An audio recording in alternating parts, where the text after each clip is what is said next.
Camaradas, vamos a dar inicio al acto.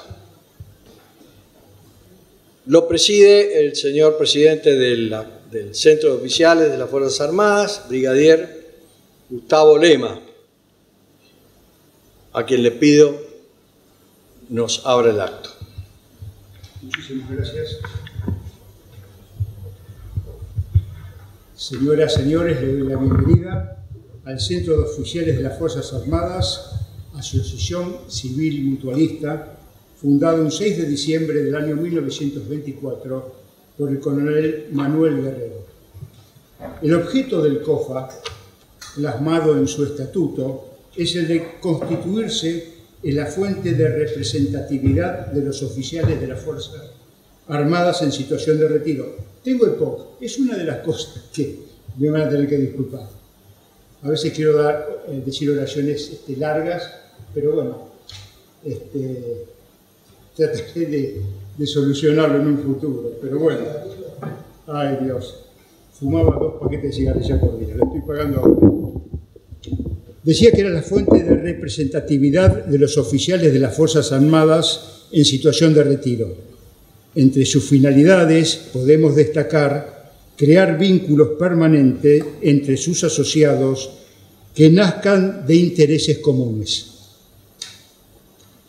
Desarrollar un plan cultural destinado a incrementar los conocimientos de sus asociados mediante conferencias y cursos. Es de destacar que con estas características y naturaleza no existe otra entidad similar en el país.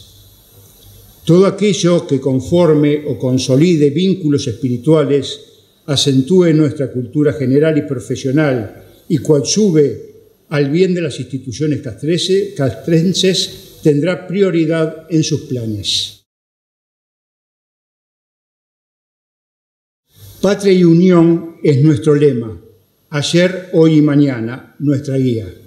Por ello, no olvidamos a todos aquellos que ayer ofrecieron sus vidas por nuestra patria. Hoy más que nunca, Malvinas y Tucumán estarán presentes en nuestros actos como causa de unión. Mañana, el futuro nos impone grandes desafíos. Es nuestro deber estar a la altura de los acontecimientos. Si me permiten, como apertura del acto, hemos elegido 2 acontecimientos. Uno, la recuperación del regimiento de la Tablada, y otro tema que nos parecía de similar importancia, Top Malo House, donde se batieron los comandos frente al enemigo. Para eso hemos citado al teniente coronel Alsina, que va a actuar como coordinador de esta exposición, al capitán Fernández Cutielos y al teniente coronel Bersesi. Yo les pedí un breve currículum para presentarlos, teniendo en cuenta que todos los hombres de acción necesitan simplemente un muy breve currículum, que este va a ser el caso. El teniente coronel Enrique Alsina, correntino, 71 años, promoción 103, oficial del arma de comunicaciones, paracaidista militar, aviador de ejército, acá dice felizmente casado, con 5 hijos que los llenan de orgullos y 9 nietos que los llenan de alegría. A su vez tenemos al teniente coronel veterano de guerra de Malvinas, José Bersesi, cordobés, 73 años, promoción 102, oficial de infantería, paracaidista activo desde 1972. Comando desde 1975 y montañés desde 1981. Jefe de la primera sección de asalto de la compañía de comando 602 en las Islas Malvinas. Estuvo en el combate de Top Malo House contra el cuadro de combate en montaña y el Ártico. Retirado con el grado de teniente coronel en el año 1994. Y el teniente primero González Fernández Cutielos, porteño, 59 años, promoción 116, oficial de infantería, montañés mecanizado, baja voluntaria, en 1992, casado con Isabel, padre de Lucía y Guadalupe. Con esta breve introducción damos comienzo al año del centenario del Centro de Oficiales de las Fuerzas Armadas. Muchas gracias.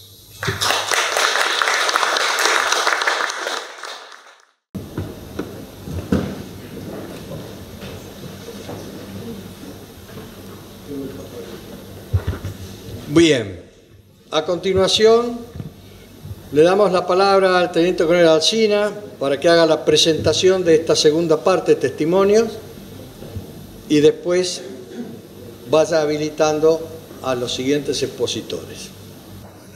Buenas tardes a todos, muchísimas gracias por la presencia. Realmente me siento muy honrado de esta oportunidad. Le doy las gracias a nuestro club, le doy las gracias a sus autoridades, le doy las gracias particularmente a nuestro presidente, el brigadier Lema, quien banca realmente a socios que, como yo, sin más mérito que serlo, nos brinda un lugar de privilegio para expresar sentimientos no muy políticamente correctos. Gracias a los camaradas que dieron la vida, su juventud, su servicio desinteresado en cada momento que la patria lo requirió. Particularmente a los que hoy y cada día siguen brindando servicio mediante la entrega de su libertad. Gracias, mi Teniente Coronel León. Me distingue con su consideración. Gracias, Teniente Coronel Bersesi,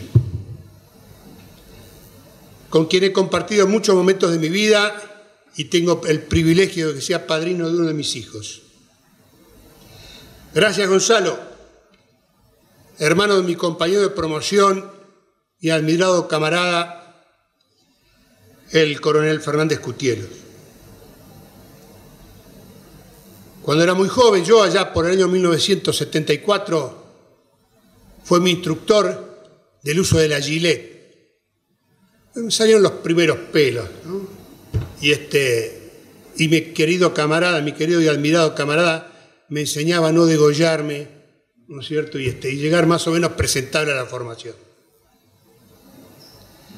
Yo me disculpo porque no voy a hablar de las efemérides del día de la Asociación de Veteranos de la Guerra contra el Terrorismo, organización de la que formo parte, orgullosamente formo parte. Todos los días, más allá de esto, publicamos, ahí en el banner pueden ver, está la dirección de mail, está la página de Facebook, está el sitio de internet, está el teléfono personal, está todo lo necesario como para ubicarnos. Y nosotros estamos para servir. Nosotros estamos para servir. Somos afortunados que gozamos de salud, de bienestar, que tenemos una familia que nos contiene, que tenemos todo, no necesitamos más, y que tenemos que de una o de otra manera devolver. Y la Asociación de Veteranos de Guerra es lo que se propone, tratar de devolver algo. Pero la primera pregunta que me viene a la cabeza es: democracia, ¿dónde estás? Los padres de la democracia, cuando la concibieron, no propusieron una forma de gobierno, monarquía constitucional o no, una aristocracia. Para Platón, el gobierno de los mejores. Para Aristóteles, el gobierno de los menos. La propuesta era instituir un estilo de vida del cual formaran parte todos los ciudadanos y mediante su participación aseguraran a la comunidad libertad y justicia. Y vuelvo a preguntarme, democracia, ¿dónde estás? Una vida, millones de vidas luchando por la libertad. En mi caso, este año se cumplen 50 años de la primera operación ofensiva en la que participé en la defensa de la libertad. Sí, hasta el año 1974 éramos simplemente patitos de kermés de unos idealistas iluminados, representantes de la patria, que pasaban por los cuarteles baleándonos todas las noches, y nosotros quedamos dentro del cuartel. Pero en ese año, en octubre de 1974, tuve la oportunidad de participar en una operación en los valles de Catamarca, tristemente fracasada. Fue la respuesta al intento de la toma del regimiento de infantería, mi regimiento de infantería aerotransportado 17, mi glorioso regimiento de infantería aerotransportado 17. Esto fue antes de declarar el estado de sitio, que se declaró el 6 de noviembre de 1974. Esto fue también antes del 9 de febrero de 1975, en que el gobierno constitucional nos ordenó entrar en combate. Me ordenaron marchar 4 suboficiales, 12 soldados, 3 Unimog 421, armamento y munición de guerra. Munición de guerra para un supuesto ejercicio final. Pero bueno, tenía que recorrer 600 kilómetros por caminos desiertos. Bueno, tenía alguna lógica la munición de guerra. Solo al llegar a Catamarca, y ya habiéndome hecho cargo del puesto de oficial de comunicaciones del equipo de combate que se formó, me enteré que no íbamos a un ejercicio, que íbamos a una operación real, que íbamos a tratar de aniquilar a los cobardes que atacaron o intentaron atacar el regimiento 17. Por la libertad luchamos en la década sangrienta del 70. Pese a los solapados intentos de muchos, aún gozamos de algo de ella. Pero la justicia, la democracia, asegura libertad y justicia. Y la justicia, hace al menos 41 años no la tenemos. Y me pregunto por qué. ¿Para qué tanto sacrificio? Cuando busco un culpable, señalo, como hacemos todos, a la autoridad política, al presidente, al ministro de Defensa, al jefe del Estado Mayor, a las autoridades del momento. Y sin darme cuenta, estoy señalando a un supuesto culpable con el dedo índice.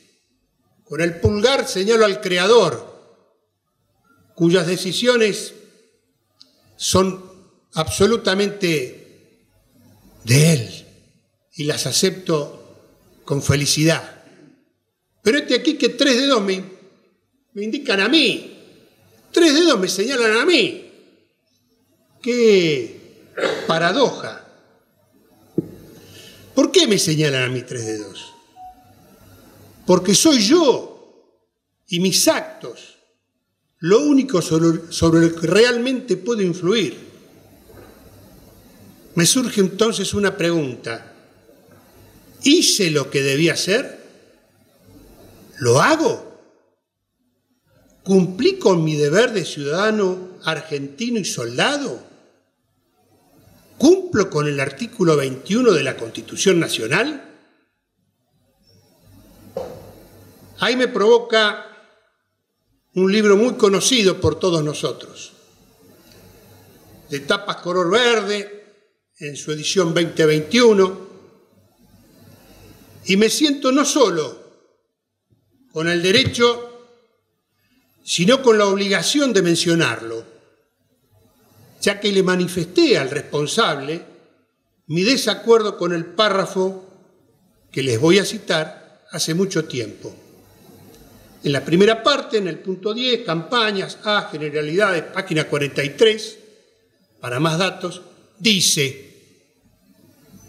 en esta columna se destacan los nombres de los oficiales egresados del Colegio Militar que tuvieron el honor de participar en las dos campañas del Ejército Argentino posteriores a la creación del Instituto: las campañas del desierto y la Guerra de Malvinas.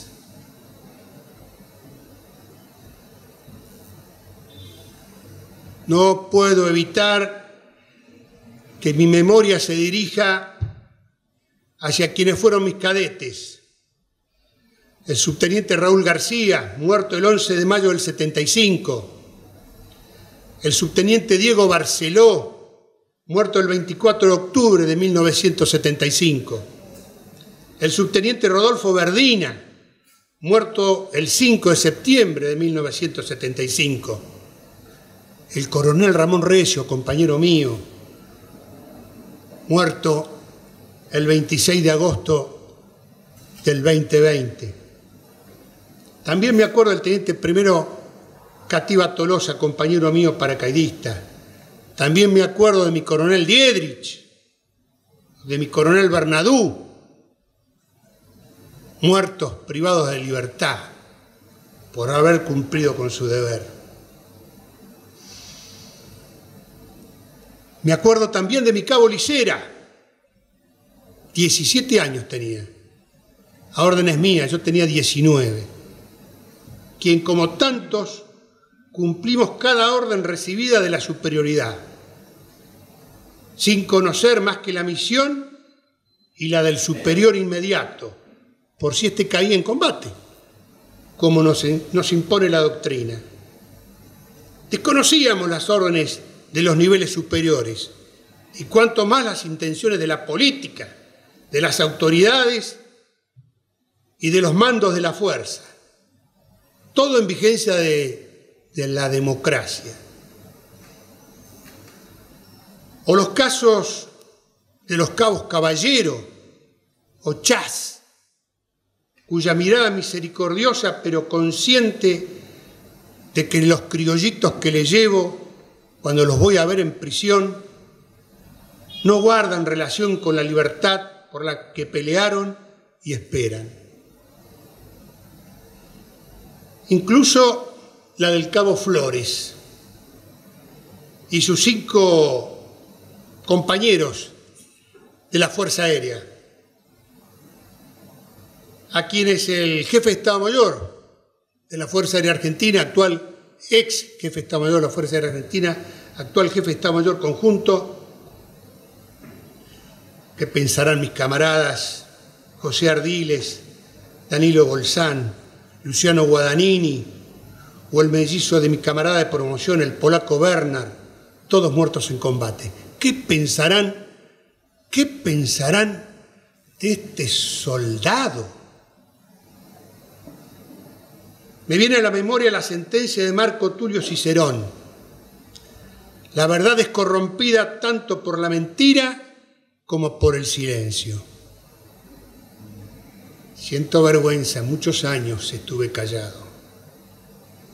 Viene a mi memoria también las palabras de su santidad. El Papa Francisco dijo: cuando la prudencia se transforma en costumbre, es cobardía. El pasado ya pasó. Mañana Dios dirá. Hoy no me queda otra que gritar a voz en cuello para que escuchen los sordos si es preciso, como decía el autor. Mis dignos superiores, mis camaradas, mis subalternos, solo deben sentir orgullo. Orgullo. La culpa es de la política, de las autoridades civiles o militares.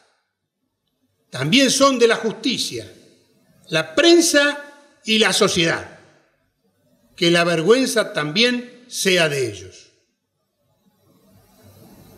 Para terminar, y disculpen mi abuso del tiempo, un 20 de noviembre del 2020, el mismo día que se produjo el fallido intento de un grupo de altos oficiales de las Fuerzas Armadas para influir sobre la política, otro grupo de modestos soldados creó la Asociación de Veteranos de la Guerra contra el Terrorismo para homenajear, defender, servir a quienes, aún protagonizando la más larga guerra argentina del siglo XX, ordenada por un gobierno democrático y constitucional, no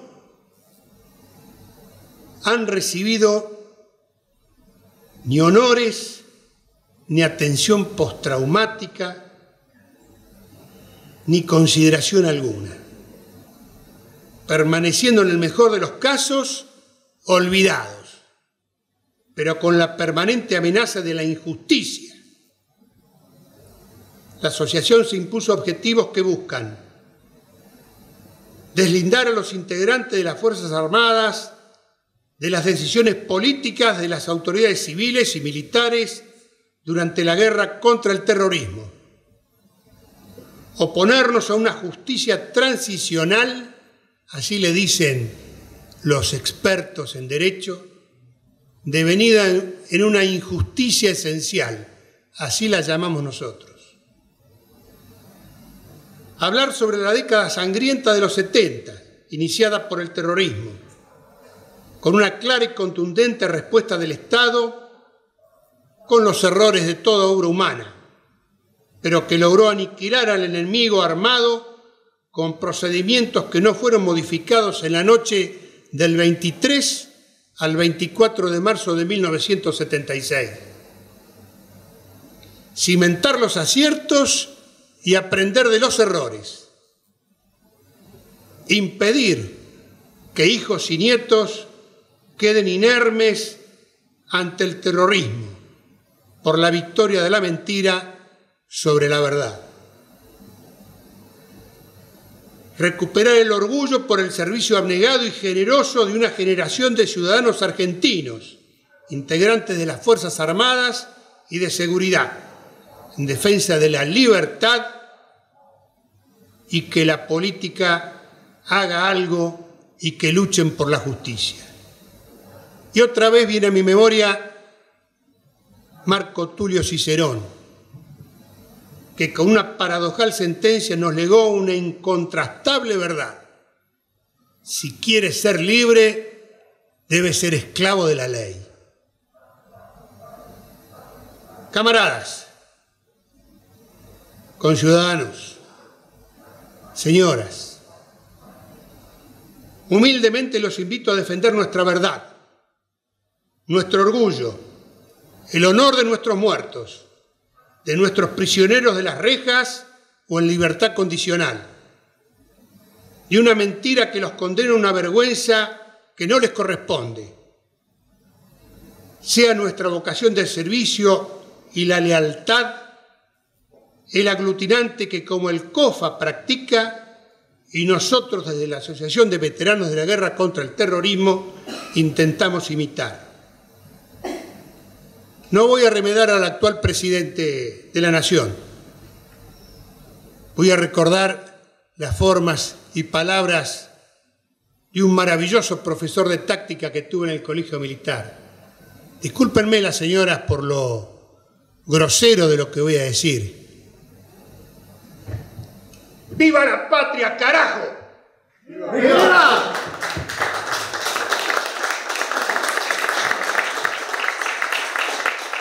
Paso la palabra a mi primo. Después de todo lo que dijo, no me queda mucho, pero bueno. Salvando algunos errores, en pocos días la benevolencia del teniente coronel León me hizo coronel, capitán y comando. Soy apenas un teniente primero de infantería. pero salvado el error. También me pidió que mencione otra cosa, y es que soy cofundador de las víctimas del terrorismo de Argentina, una organización que nació a los efectos de salvar errores históricos. Así que bueno, muy agradecido al COFA por la oportunidad, mi teniente coronel, muy agradecido por poder integrar esta mesa que me queda enorme, y muy agradecido a ustedes, a los cuales les vengo a hablar de un plano estratégico del terrorismo internacionalista, y como que me quedan grandes todos. Pero bueno, vamos a tratar de estar a tono. Mi parte es el 23 de enero del 89, tablada. ¿Cómo llegamos al 23 de enero del 89? El 23 de enero del 89, en los cuarteles del Regimiento de Infantería Mecanizado 3, General Belgrano, y del Escuadrón de Exploración Blindado 10, Isidoro Suárez, se produce un asalto de un movimiento autodenominado Todos por la Patria.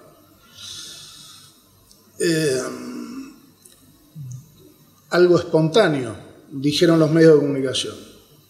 Bueno, no. ¿De dónde sale el movimiento Todos por la Patria? Acá tenemos que empezar a ir para atrás en la historia. En el siglo XX tuvimos el siglo de las grandes guerras, Primera, Segunda y la Guerra Fría. La Guerra Fría, en el hemisferio norte, estuvo identificada por la bipolaridad Estados Unidos-Rusia y una carrera armamentística y... Pasala. Es rápido el tema, pues si no nos quedamos. Una carrera armamentística y esa bipolaridad y la teoría de la no agresión. Y en el hemisferio sur, simplemente por el terrorismo, influido por los dos del norte, hemisferio sur, digamos, y Asia y África, ¿no?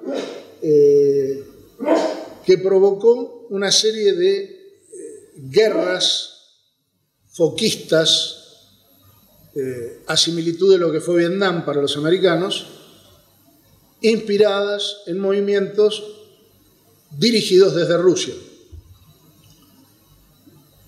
El terrorismo, una de las tres, de acuerdo a las definiciones del diccionario, las pueden encontrar, es eso: dominación por el terror, sucesión de actos de violencia, actuación criminal de bandas organizadas, etc. Pásalo. Para mí el terrorismo es técnicas de combate empleadas por fuerzas minoritarias contra fuerzas de mayor envergadura o naciones, con la finalidad de infundir miedo o terror en la población, imponer su voluntad por el terror y normalmente concretando actos delictivos.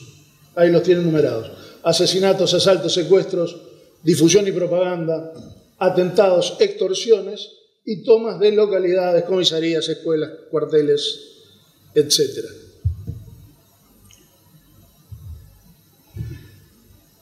En la Argentina tuvimos desde 1959, en realidad desde antes, desde bastante antes, la introducción del terrorismo en el Estado Nacional, que existe hasta nuestros días.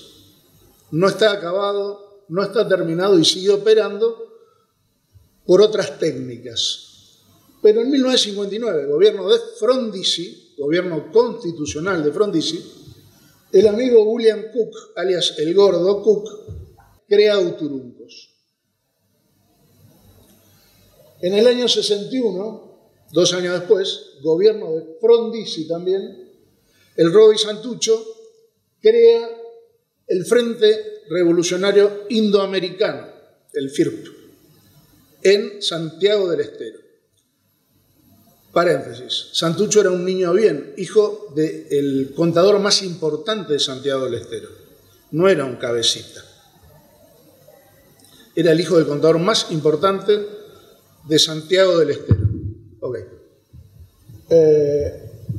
En el año 63, César Massetti, el comandante segundo de Ernesto Che Guevara, que había ido a Cuba a llevar un proyecto periodístico, se enamora de la Revolución Cubana y se convierte en el comandante segundo de la columna del Che.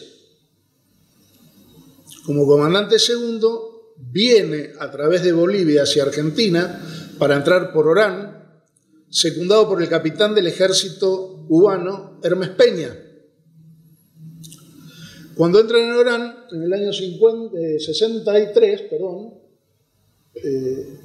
en lo que denominaban el EGP, tienen un combate de encuentro con Gendarmería Nacional, donde matan a la primer víctima del terrorismo internacionalista, porque estos ya no eran ni justicialistas ni radicales como los anteriores, estos eran internacionalistas, y matan al gendarme que los enfrenta y que los mata a su vez, a Hermes Peña y a Massetti, y hoy la Escuela de Suboficiales de la Gendarmería Nacional lleva su nombre.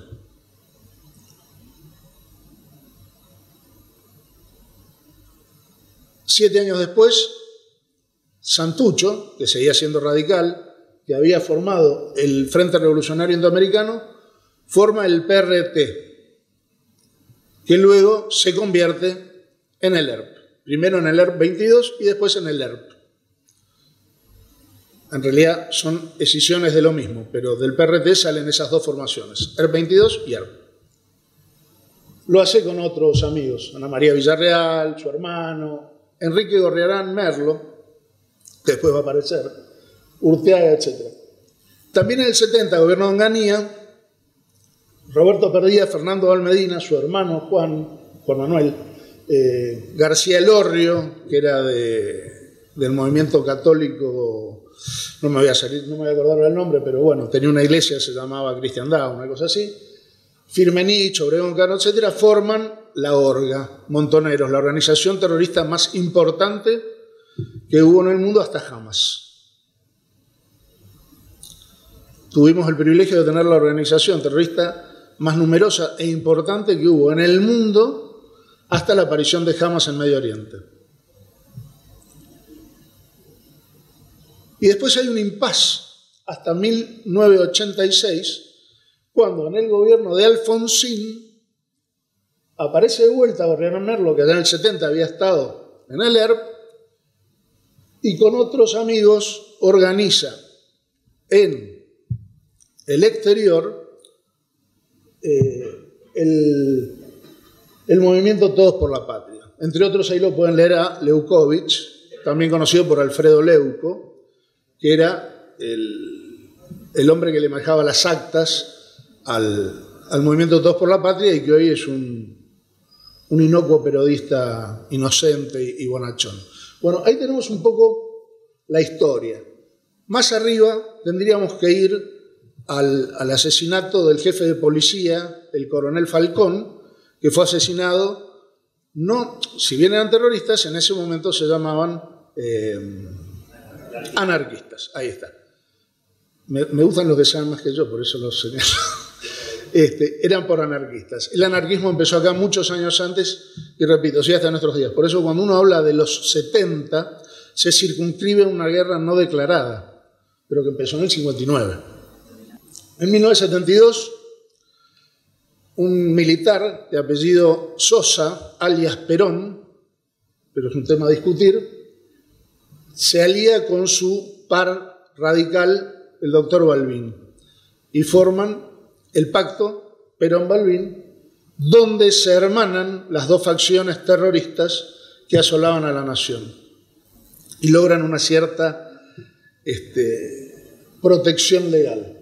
Ahí estaba, por supuesto, nuestro amigo Gorriarán, que iba a aparecer, y seguimos. Esas dos facciones conforman el MTP años después. Bueno, acá tenemos un poco de historia. En el 73, de mayo a julio, hubo un presidente, fue Cámpora. Todos ustedes se acuerdan de él. Duró poco porque, discúlpenme las señoras, voy a ser coloquial, no dejó cagada por hacer. Bueno, Perón vuelve a la Argentina un 20 de junio del 73, y hay algunas fechas que pongo, están todas pegaditas, pero para que vean, para que recuerden, en realidad, que ustedes lo vivieron, el caos tenebroso que había en ese país. El 20 de junio, decíamos, llega Perón. El 25 de septiembre de ese año matan a Rucci, un dirigente sindical que era la mano derecha, era el hijo directo de Perón, era su hombre leal, el que siempre había cumplido sus mandatos y sus órdenes y por el cual tenía una particular deferencia. Y el que le había llevado el paraguas cuando bajó del avión. ¿Quién lo mata? El que está inmediatamente al lado, Abal Medina, jefe de Montoneros. Poco después, el 22 de enero del 74, se produce el ataque a la guarnición militar de Azul. En el ataque a la guarnición muere el jefe del regimiento de caballería de Azul, el coronel Camilo Gay. Es secuestrado el jefe del grupo de artillería, teniente coronel Ibarzábal, que está 300 y algo días preso en una cárcel del pueblo, y en un traslado, en una camioneta, iba dentro de un placar de metal, la camioneta cae en un embudo de un control de ruta y cobardemente lo asesinan encerrado en ese cofre a Ibarzábal, después de tenerlo 300 y pico de días encerrado. También muere el soldado que estaba en el puesto de guardia, era el soldado Daniel García, que quiere frenar al entregador, lo matan en el acto del paso del puesto 1, y la otra que muere en el enfrentamiento ese es la señora de Gay, Nilda Casó. ¿En qué circunstancias muere Nilda Casó? Para que veamos de los personajes que estamos hablando. Nilda Casó y sus hijos, el marido los había mandado a unos galpones que estaban más allá de las casas, a unos garages, a unos galpones militares. Y ahí estaban encerrados cuando entra uno de los facciosos que estaban en el intento de acopamiento.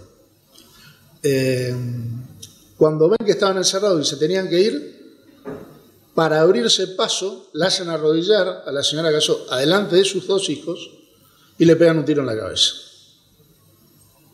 A sangre absolutamente fría, ¿no? Bueno, ese fue el intento de acopamiento de Azul. Del intento de acopamiento de Azul sale la primera orden de Perón de aniquilar, voy a leer, que el reducido número de psicópatas que va quedando sea exterminado uno a uno. Esto pone Perón en su carta a los cuadros de Azul al día siguiente del ataque. Primer orden de aniquilamiento del terrorismo en la Argentina. La siguiente.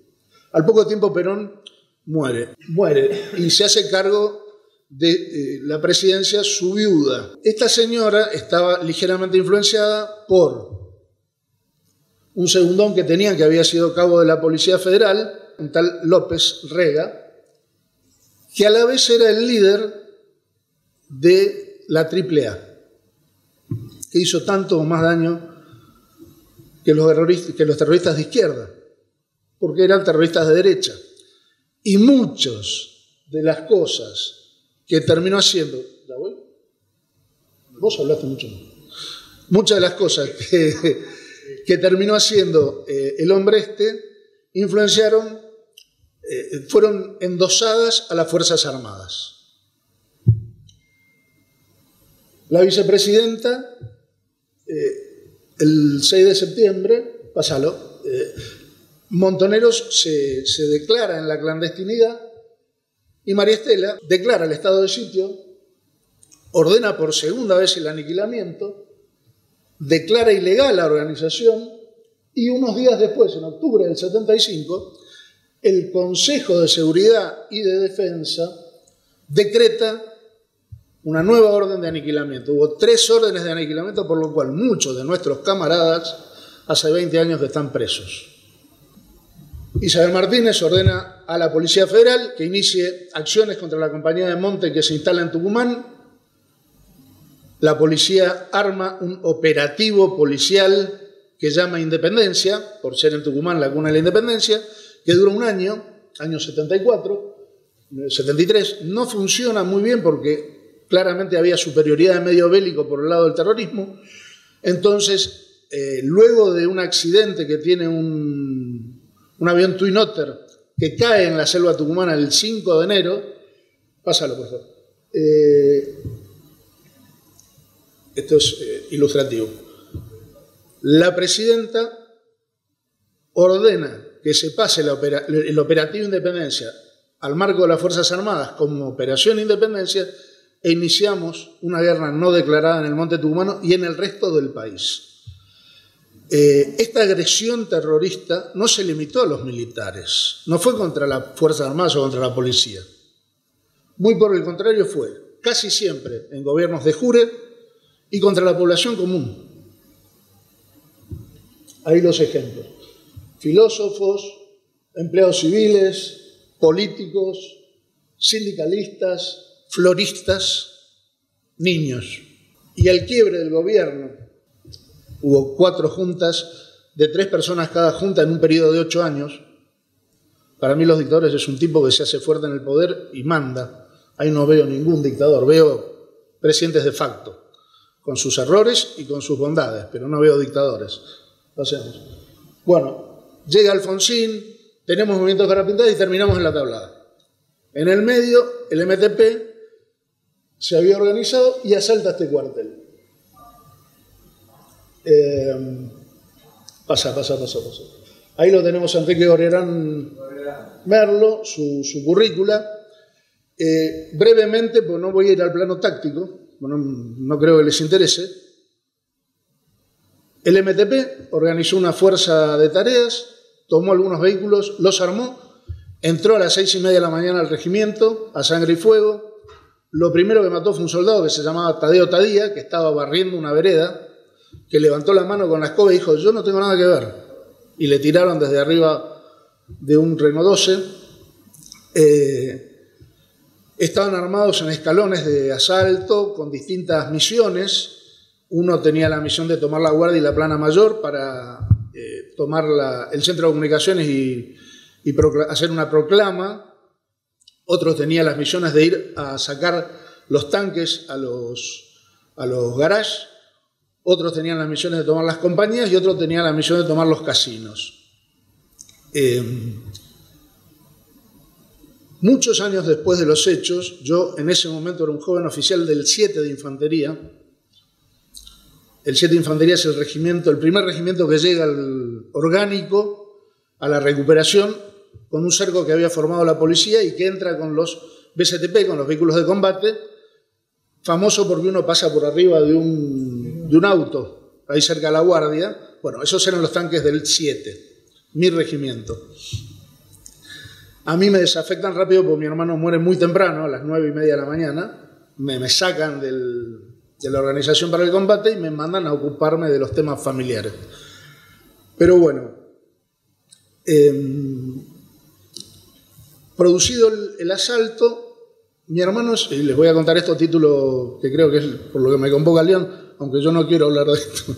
Mi hermano había dormido en el cuartel porque todo el mundo sabía más o menos que algo podía pasar, pero no exactamente qué y no exactamente dónde. Mi hermano era nuevo, acababa de llegar de Río Gallegos, destinado como segundo jefe. Fue el primer segundo jefe de su promoción, venía a hacer operaciones en Río Gallegos. Y esa noche, por un tema de que era lunes a la mañana, había comido un asado de unos amigos, yo, para no andar amaneciendo y yendo hasta la tablada, que no queda cerca, pero no tanto, se fue a dormir al cuartel. Y se estaba afeitando, vestido de combate, en alpargatas, cuando lo sorprende fusilería en la Guardia. Él tenía un fusil en el despacho, tenía un privado al lado de su escritorio, abre la ventana, toma el fusil, ve que hay una gente que claramente no era militar, pero que estaba armada, que avanzaba hacia la Plana Mayor y empieza a tirar. Esto produce la detención del escalón asalto hacia la Plana Mayor. En un libro que hicieron mucho después los de la izquierda, hace unos años nomás, un tal Celesia, escribe un libro donde le toma testimonio al sobreviviente del escalón asalto a la Plana Mayor. Sobrevivió uno de 12. Y ese cuenta cómo muere mi hermano. esto es una crítica institucional, el ejército nunca se calentó en hacer las investigaciones suficientes y profundas como para saber qué había pasado. Pasó y ya está. Porque siempre corremos con una culpa vergonzosa, estúpida, que no deberíamos tener por hacer lo que tenemos que hacer como soldados. Pero bueno, mi hermano, antes de que lo maten, mató 8 integrantes del escalón asalto. 3 murieron incendiados en la guardia por el fuego de la artillería, del grupo de artillería 1 de Nani, y 1 sale de la guardia y sobrevive, que es el que cuenta todo esto, que fue funcionario del gobierno pasado y después estuvo en el gobierno de la ciudad también, o sea que tipo amplio de criterios.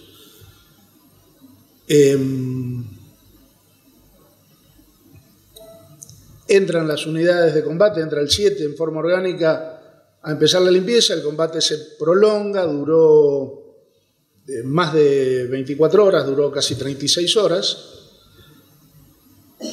Anecdótico es que se para el combate a la noche porque ni los terroristas ni el ejército tenían los medios adecuados para combatir con seguridad de noche, y muy cerca de las primeras horas de la noche, cuando la compañía Comandos, que termina siendo el factor gravitante de la recuperación, entra al casino de suboficiales, sufren 2 bajas, una final, que es el teniente primero Rolón, compañero mío de promoción y amigo, que recibe un tiro en la cabeza y muere el día siguiente en el hospital militar, y en el medio había tenido la baja, antes había tenido la baja también del sargento Orué.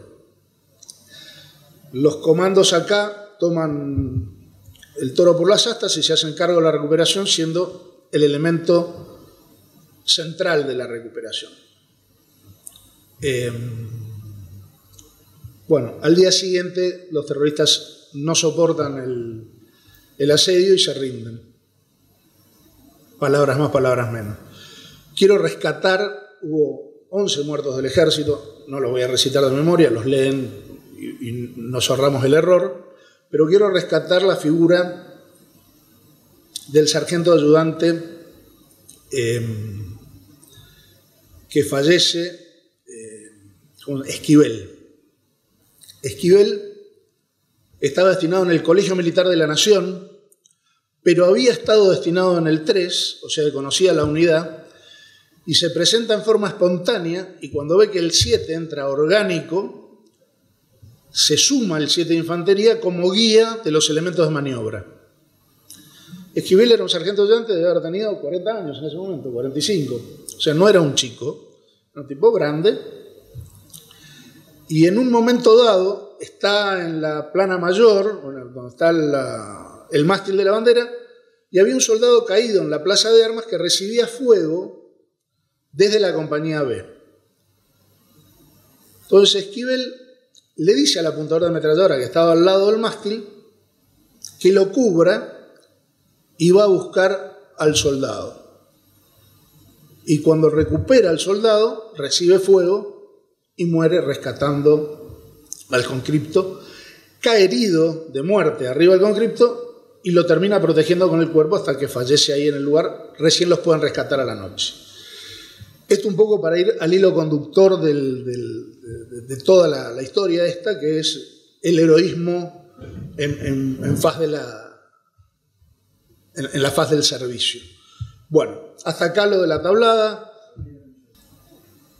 Venimos de una guerra contra el terrorismo, pasamos a una guerra convencional en Malvinas, que era lo que íbamos a ver al final en una línea de tiempo, donde volvemos a ver la importancia del empleo de facciones de alto nivel de instrucción, como son las tropas comandos, lo que le da lugar al teniente coronel a contar su especialidad. No, todo, hasta el final de todo. La última, ahí, déjalo. Bueno, esa es ilustrativa también. Hasta ahí lo de la tablada. Había más para hablar del plano estratégico del terrorismo internacionalista, pero bueno, pasemos. Ahí está, Malvinas en el medio, y a alrededor de Malvinas todo el proceso nacional. Ahí lo tenemos a Falcón asesinado por un anarquista, la batalla cultural, que es la que hay que dar, y lo que es un pensamiento absolutamente a título personal. Es importante que los camaradas revivan estas cosas, no se olviden de estas cosas, las mantengan frescas, pero es mucho más importante que traigan a los nietos o a los hijos para que lo escuchen, porque si no, podemos volver a repetir los mismos errores. Muchas gracias.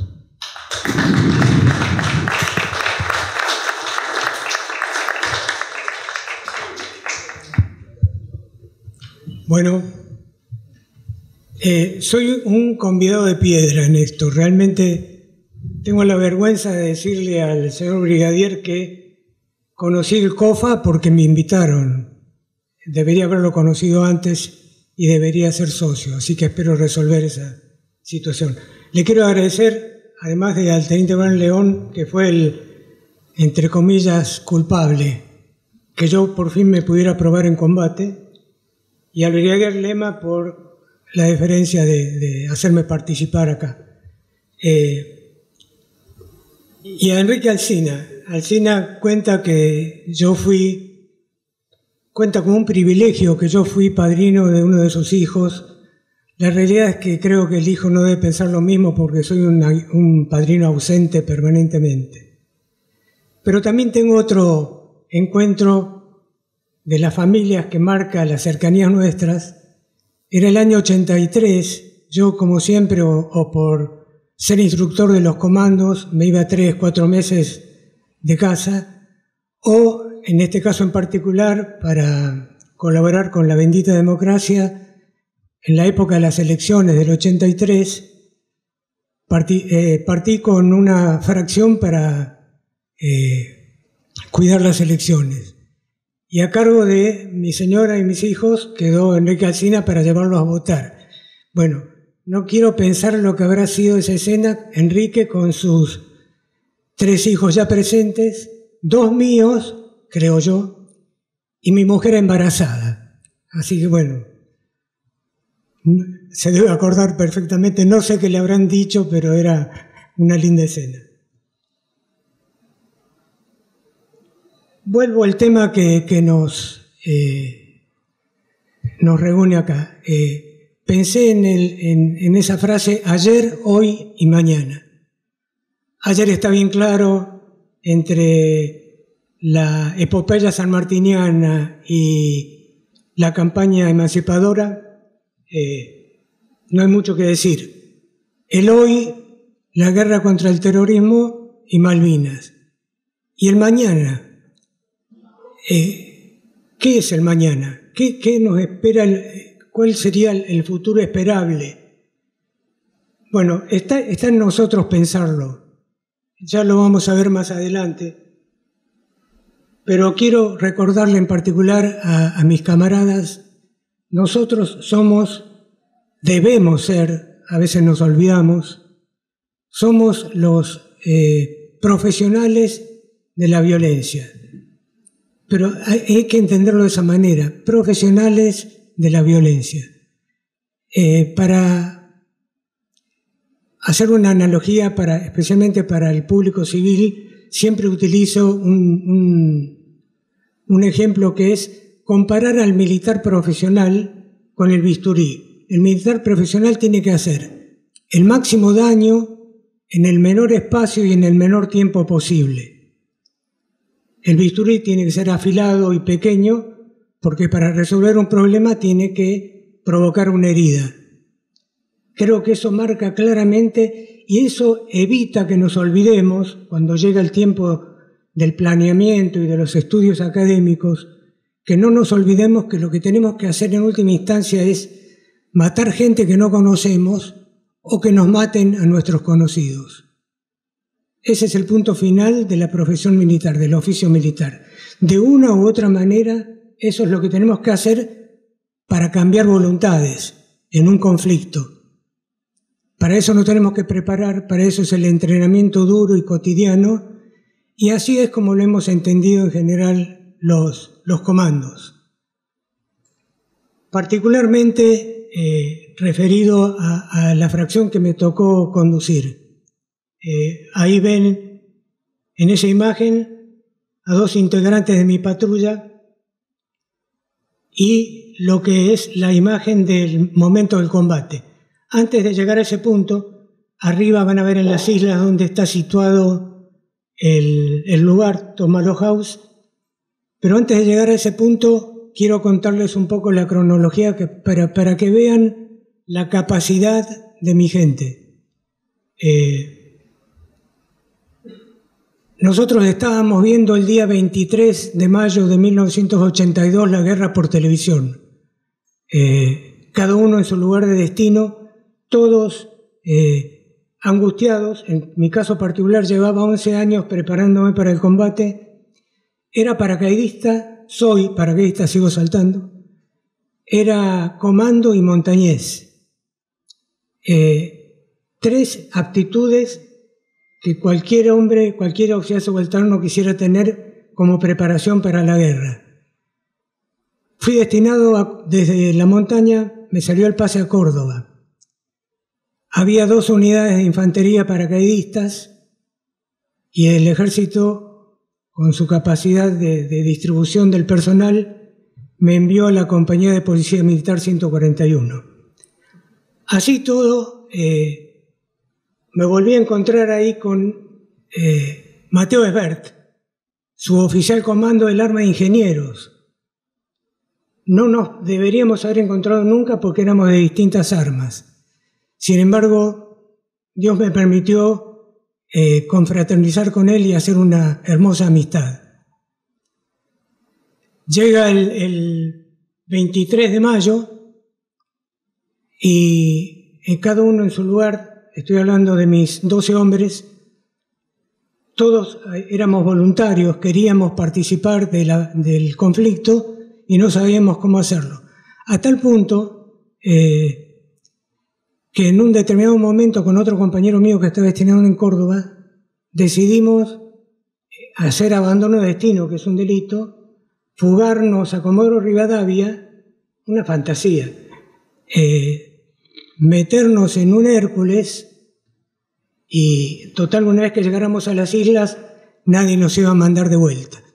Bueno, mientras planificamos estas tonteras, recibimos ese día, el domingo, un radiograma, no había otra forma de comunicarse, que decía presentarse en Campo de Mayo con el primer medio, con Tomás Fernández, que estaba destinado en Córdoba también, comando y paracaidista, mejor paracaidista que yo todavía,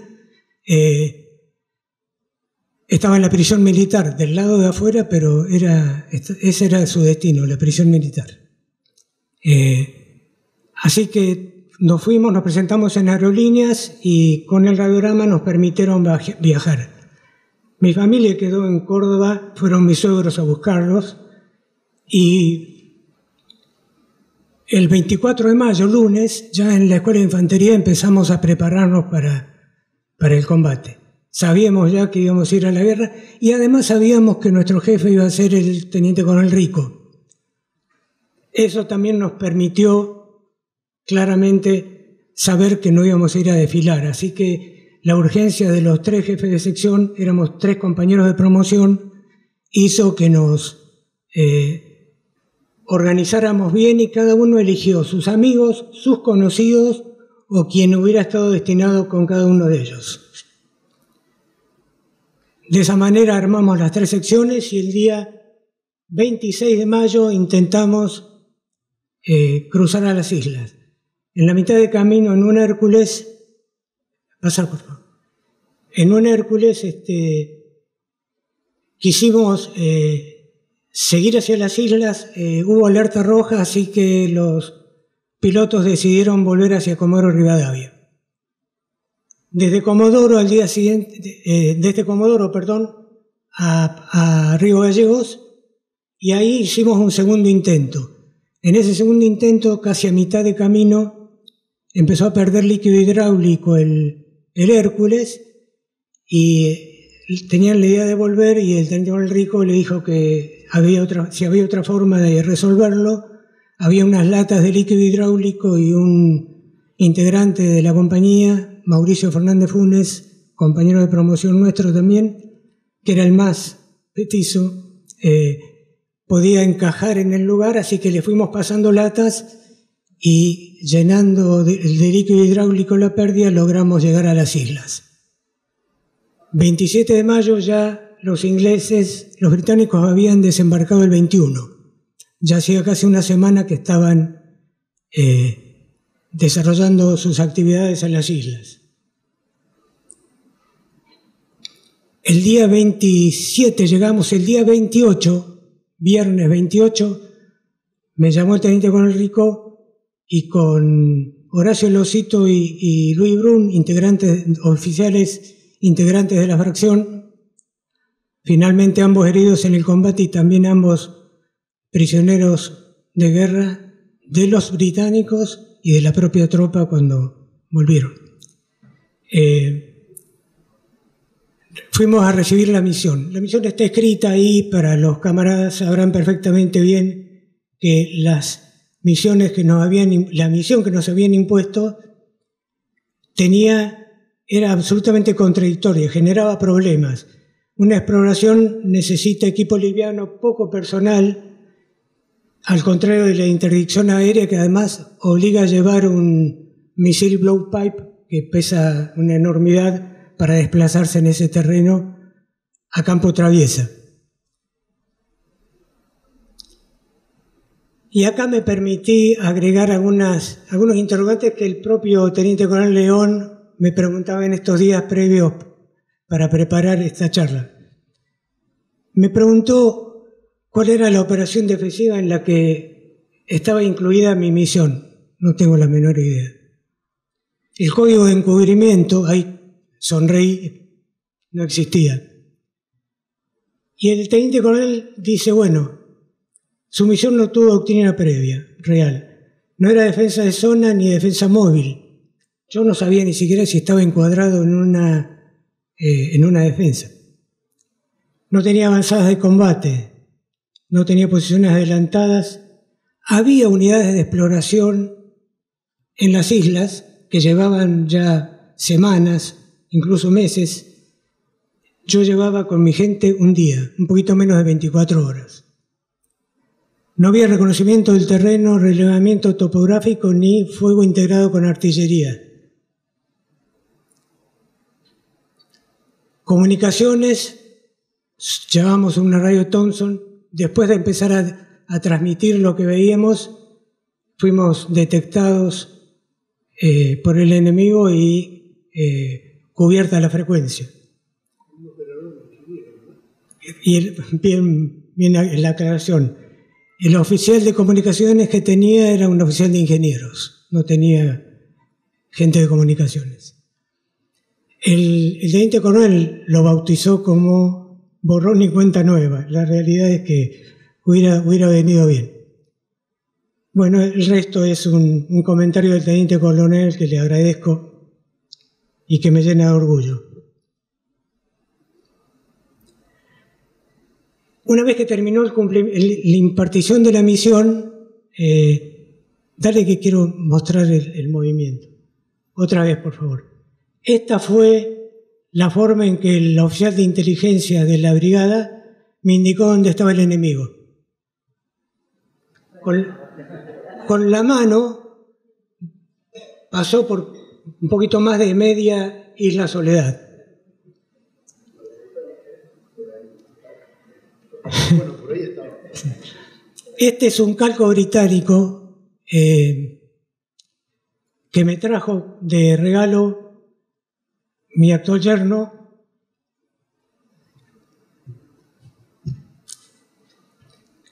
hijo de uno de mis muertos, por eso me cuesta. El hijo del sargento Esbert. Oficial de ejército, teniente coronel ahora, comando y paracaidista igual que el padre, igual que yo. Y él lo trajo de las islas, fue en el año 92, recorrió el lugar donde había muerto el padre. Y en el museo que hay de los británicos en la isla estaba este calco, así que me lo trajo de regalo, donde marca la situación de mi patrulla en el Monte Simmons, que es de donde transmitimos, y Tómbalo, que es donde fue el combate, en el marco de la maniobra del enemigo. Esa flecha gruesa que ven abajo es el ataque principal y el ataque secundario allá arriba. Fíjense que ahí están también las fechas de este plano, y esta era la maniobra del enemigo. Nosotros ya estábamos en el centro de su dispositivo, a 50 kilómetros de Puerto Argentino. Así todo, en 2 helicópteros Bell, apoyados por un Augusta artillado, nos desplazamos, y estos brillantes pilotos de la aviación de ejército nos dejaron directamente al pie del Monte Simmons. Así que el resto del día, el día sábado 29 de mayo, lo único que tuvimos que hacer, que no era poco tampoco, era llegar a la cima. Créanme que caminar por la turba es como caminar por un colchón de goma pluma lleno de agua. Uno apoya el pie, se hunde, se llena de agua, y al sacar el pie queda todo igual el terreno. Una vez que llegamos a la cima, empezamos a transmitir los movimientos. Pueden ver esa imagen arriba, eran helicópteros Chinooks y otros británicos, todos con carga externa, cañones, cajas de munición, etc., dirigiéndose directamente desde San Carlos y desde Till Inlet. Till Inlet estaba directamente al norte de nuestra posición, lo veíamos perfecto, hacia las cercanías de Puerto Argentino, de las alturas de Monte Kent, etc., la primera línea nuestra. Se completó la exploración el 30 de mayo, domingo, la noche del 29 al 30, habíamos recibido la primera nevada, todo sobre nuestros cuerpos, porque no teníamos ninguna posibilidad de armar ni carpas ni nada por el estilo, era una locura. Así que la mitad de la fracción ya tenía principios de congelamiento. Decidí calentarnos golpeándonos y prepararnos para iniciar el repliegue. Ya habíamos cumplido una parte de la misión, no veíamos helicópteros o otro tipo de aeronaves en cercanías nuestras, no teníamos alcance para tomar ninguna decisión de interdicción aérea, así que decidí iniciar el repliegue. Formando parte de la fracción estaba el sargento primero Helédero, integrante de la compañía de comandos 601, me lo agregaron porque era el que conocía el terreno, llevaba un poquito más de un mes en las islas, y él fue el que me indicó que mientras nos dirigíamos hacia Fitzroy, cerca de Darwin, que lo veíamos más cercano a Puerto Argentino, que no íbamos a poder pasar otra noche a la intemperie, y que él recordaba la existencia de una casa, Tómbalo, donde ellos habían dejado en la 601, algunas vituallas y un poco de munición. Así que tomé la decisión de tratar de llegar a ese lugar y pasar la noche y recuperarnos.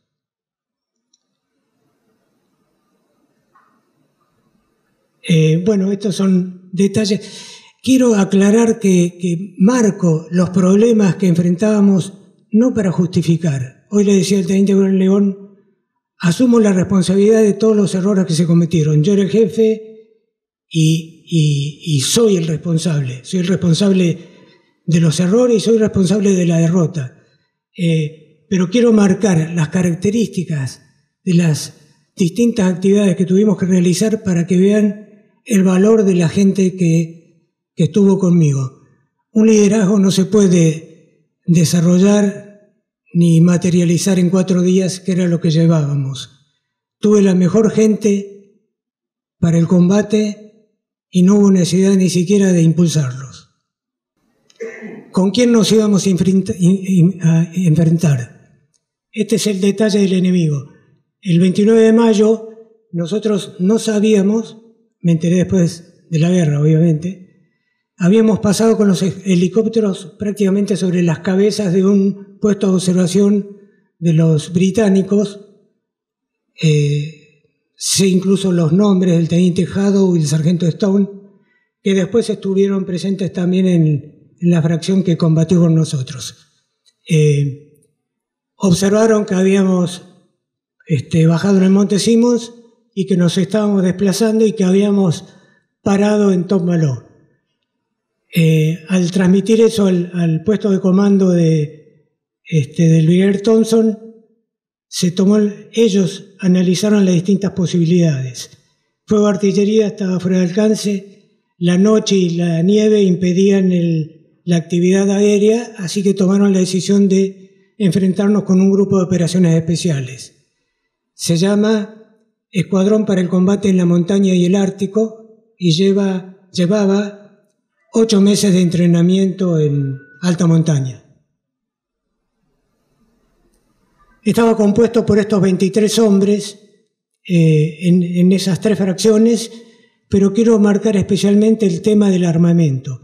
Ustedes pueden observar ahí 6 lanzacohetes antitanque, lanzagranadas M79 con los fusiles Armalite, que los tenían en todas las fracciones y que lanzan las granadas, a diferencia de las nuestras, que eran granadas de mano, a una distancia de unos 70 a 100 metros.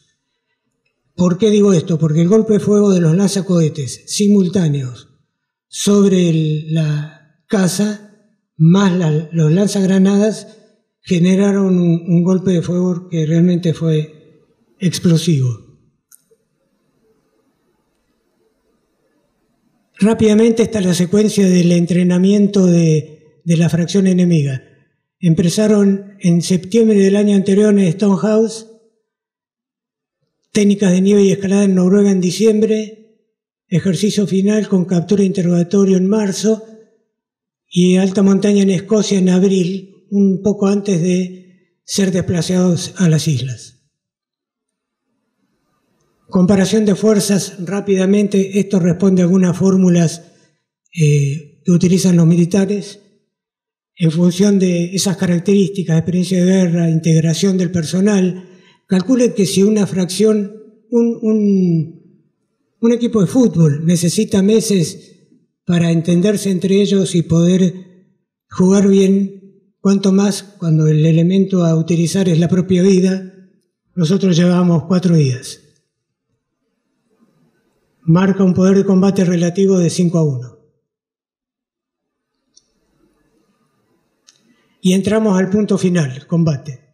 Adelante, por favor. Era el 31 de mayo, lunes. 8 días antes habíamos estado en nuestras casas viendo la guerra por televisión y empezamos a escuchar ruido de helicópteros. No los podíamos ver. Se ocultaron perfectamente detrás de ondulaciones del terreno que estaban en cercanías.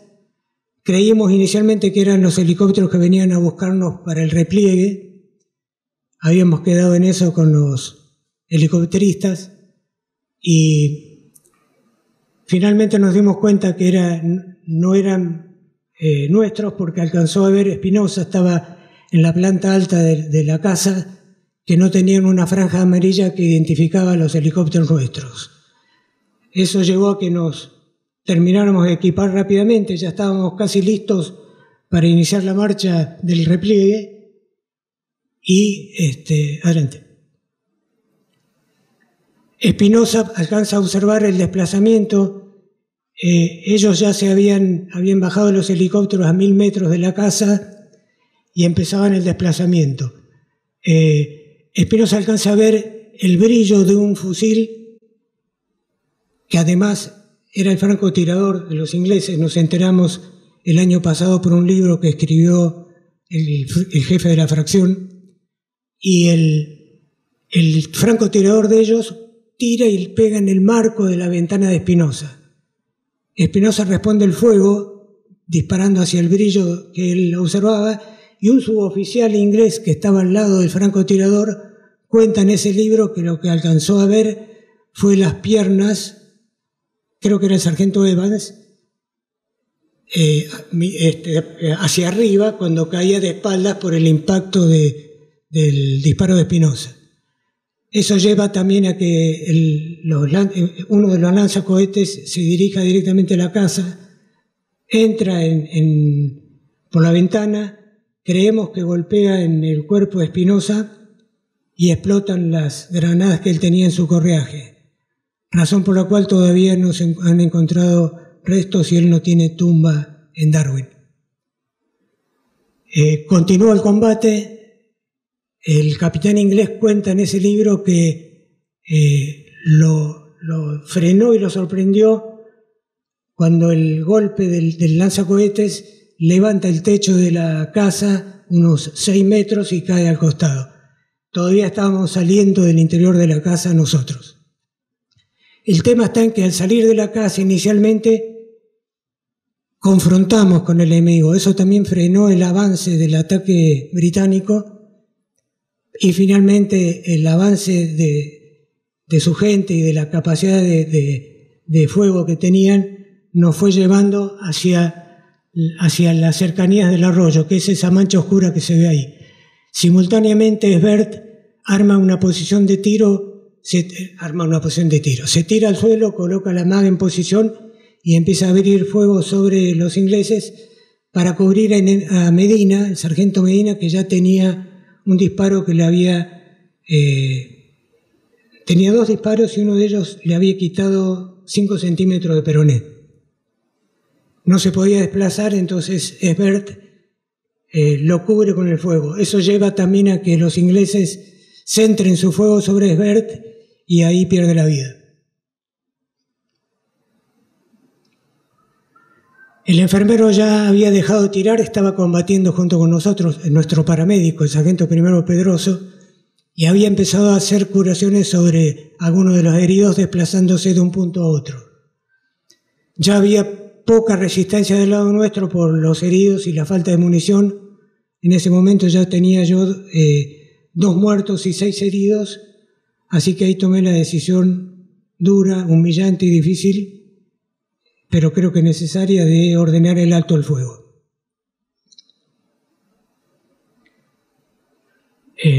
Dale, por favor. Estas son las bajas ocasionadas en el combate, los muertos.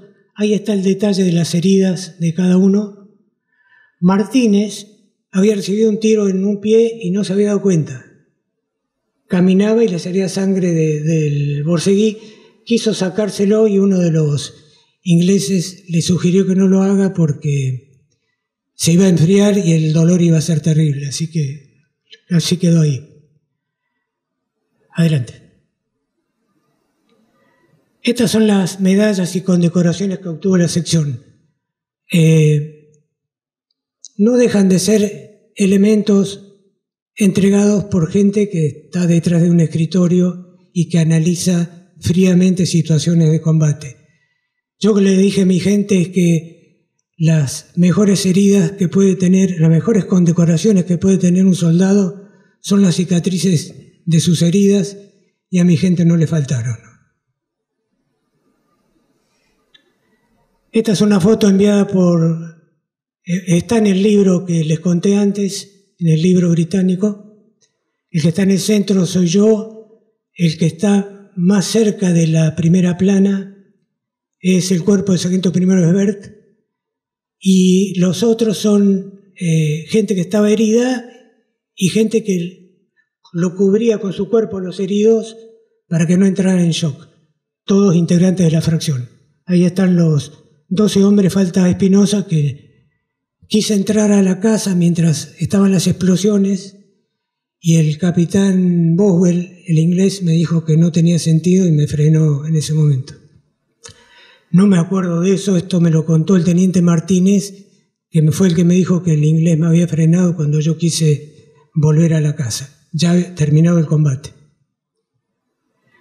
Y esto, permítame, mi teniente coronel, perder unos minutitos más. Otra de las cosas que digo que son tan importantes como las cicatrices de las heridas son el reconocimiento del subalterno y el del enemigo. El coronel Sánchez Mariño en ese momento era teniente y era uno de los helicópteristas que nos llevó hasta Monte Simmons. Esto es lo que él dice una vez regresado a Puerto Argentino. Esto sigue siendo lo que cuenta en ese artículo el coronel Sánchez Mariño. En la Guerra de Malvinas me convencí de que los comandos eran y son la mejor tropa que tiene el ejército argentino. Allí los estaba viendo, enterrados bajo su mochila, apretando los fusiles, dando inicio a una larga tarea de reconocimiento en medio del frío polar, que terminaría en una carnicería porque no consiguieron salir. Una matanza donde venderían cara su vida frente a la mejor tropa que el enemigo encontró para atacarlos. Otros narrarán lo que ocurrió después de que yo los dejara en el Monte Simmons, pero son pocas las cosas que admiro más que este coraje silencioso, sin espectadores, sin recompensas, solo porque se debe cumplir con la misión. Aterrizamos y fuimos a tomar café, atosigados de adrenalina. Yo seguía pensando en los hombres que en ese momento se movían dentro del campo enemigo. Siempre me pregunto si vale la pena contar estas cosas. En este país caníbal, donde algunos son capaces de acusar de maltrato a otros pobres diablos que sufrieron tanto o más que ellos, donde nadie sabe nada de Spinoza ni de Mateo Sbert. Veo a mis hijos dormir y pienso en las hijas de Lernie, las noches que habrán esperado la caricia del padre y se me oprime el pecho. Creo que hay que contarlo. Hay que contarlo para que no se pierdan sus nombres, para que no se pierda esta historia de coraje, para que al menos alguien oiga hablar alguna vez de los que pelearon a muerte en Top Malo House. ¿Y el futuro? Una ocupación anunciada. Buenos días, señor presidente. Soy el teniente coronel Azara, edecán de turno. Buenas noches, Azara. ¿Qué pasa? Son las 2 de la mañana. ¿Algo grave? ¿Por qué no se comunicó con Carlos? Disculpe que lo moleste. Hablé con su secretario y me dijo que no era importante lo que le estaba informando, que podíamos esperar hasta mañana para informarle. Entonces, ¿para qué me llama? Pese a lo que me dijo Carlos, creo que es algo sobre lo que usted debe tomar conocimiento cuanto antes. Acabo de confirmar personalmente lo que quiero informarle. ¿Qué es tan urgente, Azara? Cuénteme. Mi hermano es ingeniero, está trabajando con YPF en la zona donde están ocurriendo los acontecimientos. Me confirmó que la situación es mucho más grave que lo que se está publicando en los medios y redes sociales. Pare. Vamos de a poco que recién me despierto. ¿Qué está pasando? Le pido disculpas nuevamente, pero creo que usted debe estar informado al respecto. De esta manera, en la madrugada de un sábado del mes de enero de 2032, el presidente de la República Argentina comenzaba a tomar conocimiento de que un grupo de personas perteneciente al grupo indígena mapuche había ocupado violentamente el campamento Vaca Muerta, a cargo del joint venture de las empresas YPF Petrobras Chevron en la provincia de Neuquén. Supo además que este grupo estaba armado y que mantenía el lugar bajo su control, amenazando con volar todas las instalaciones si no se hacía lugar a sus reclamos. ¿Enloquecieron? No. Simplemente hicieron respetar lo que los gobiernos de ambos países habían expresado en distintos documentos y nunca habían cumplido. En el caso de Argentina, en el año 2019 se podían leer en una página del Ministerio de Justicia y Derechos Humanos los derechos indígenas de los pueblos originarios traducidos al mapuche, respeto a su identidad cultural, respeto por sus valores, prácticas e instituciones, respeto por el derecho a la tierra y su territorio, derecho por la educación intercultural bilingüe. Lo grave de la situación es que los mapuches no son un grupo aborigen originario de nuestro territorio. Ingresaron a él a partir de 1830 como resultado de la presión colonizadora chilena al sur del Biobío. Entraron a sangre y lanza, aniquilando a los tehuelches, casi un genocidio en términos actuales. Por ello, los mapuches no son aborígenes argentinos. Pese a ello, habían sido reconocidos por el Estado como si lo fueran. Una locura. Los mapuches son aborígenes originarios del territorio chileno, porque su ubicación en el actual territorio chileno es anterior a la Constitución del Estado chileno. En Chile reclaman desde 1920 para lograr su autonomía e independencia. particularmente de la zona donde están teniendo lugar los incidentes más violentos, Temuco. Hacía tiempo que había señales de que algo iba a ocurrir. El tema es que nadie tuvo capacidad para verlo venir.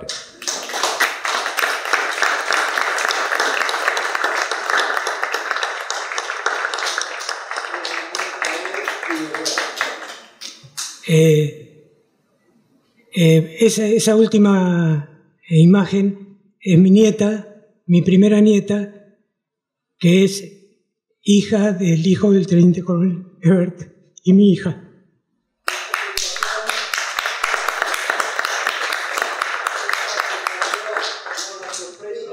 Bueno, les agradezco la presencia a todos ustedes. Bueno, empezamos fuerte. Creo que hablamos del Centro de Oficiales, cuál es nuestro objetivo, que es representar a los oficiales de las Fuerzas Armadas en situación de retiro. Hablamos de las finalidades antes de comenzar con esta exposición, y las finalidades vimos que una de las cuales vamos a utilizar y utilizamos el año pasado es estas presentaciones. El año pasado les digo que tuvimos más de 100 eventos durante todo el año. Yo creo que con un poco de suerte vamos a igualar ese número este año. Les agradezco muchísimo la presencia en este centro de oficiales, les agradezco su conocimiento, les agradezco su vehemencia y, señor, reconocer o decir ante nosotros que usted es el responsable de la derrota en ese combate solamente muestra el coraje que tiene ahora y el coraje que tuvo en ese momento. Como último, quiero decir que en estas 100 exposiciones que tuvimos el año pasado, indudablemente escuchamos y hubo diferentes opiniones. Todas las opiniones fueron ejercidas con amplia libertad. El jefe de Estado Mayor Conjunto es un hombre en el cual durante 40 años le ofrecí y él recibió mi amistad. Es hermano de un compañero, el comodoro Isaac, nuestro máximo héroe. Yo no tengo ninguna duda que el brigadier Isaac va a aceptar nuestra invitación. Ahí vamos a poder aclarar estos dichos con respecto a los prisioneros de la Fuerza Aérea. Seguramente debe haber algún malentendido y él seguramente, no me cabe ninguna duda, que tiene mayor conocimiento que nosotros de determinadas situaciones. Les agradezco la presencia a todos ustedes, los invitamos a tomar una copa y espero que todos nos puedan acompañar. Muchas gracias.